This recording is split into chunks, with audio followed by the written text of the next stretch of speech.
argumen untuk dan melawan, eksplorasi, filsafat tentang keberadaan Tuhan, dan tantangan dari ateisme.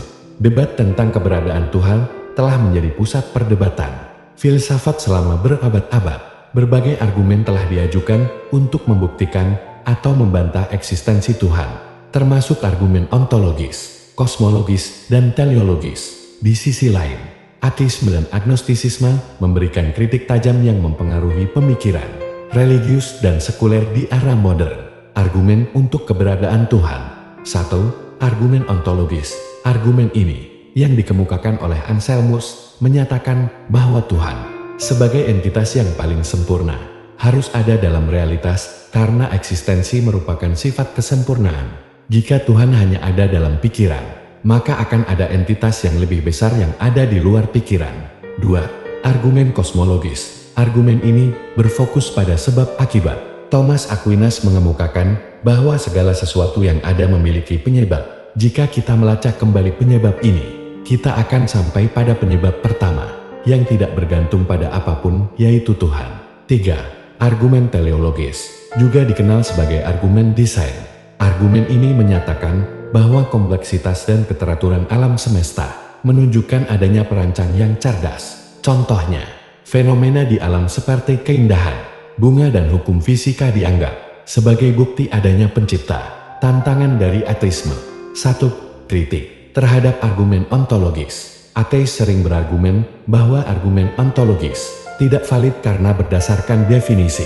Eksistensi bukanlah sifat yang dapat disimpulkan hanya dari konsep. David Hume dan Immanuel Kant menolak argumen ini dengan menunjukkan bahwa eksistensi tidak dapat dibuktikan semata-mata melalui logika. 2. Kritik terhadap argumen kosmologis. Para ateis mempertanyakan apa yang menyebabkan Tuhan itu sendiri. Jika segala sesuatu memiliki penyebab, mengapa Tuhan tidak? Ini mengarah pada kesimpulan bahwa mungkin tidak perlu ada penyebab sama sekali. 3. Kritik terhadap argumen teleologis. Ateisme modern, terutama yang didukung oleh sains, menunjukkan bahwa kompleksitas dapat muncul melalui proses alami seperti evolusi. Richard Dawkins, misalnya, berargumen bahwa keanekaragaman hayati tidak memerlukan desainer cerdas, tetapi dapat dijelaskan melalui seleksi alam. Pengaruh pada pemikiran religius dan sekuler. Debat ini tidak hanya mempengaruhi individu, tetapi juga membentuk pandangan dunia. Dalam konteks modern, banyak orang mengalami ketidakpastian spiritual, beralih antara kepercayaan dan skeptisisme.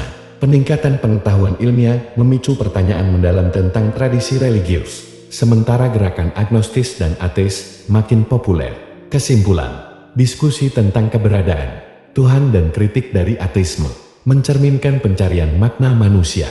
Meskipun argumen filosofis menawarkan berbagai perspektif, realitasnya adalah bahwa pencarian akan kebenaran dan pemahaman spiritual adalah perjalanan yang terus berlanjut, dipengaruhi oleh konteks sosial, budaya, dan ilmiah. Terima kasih.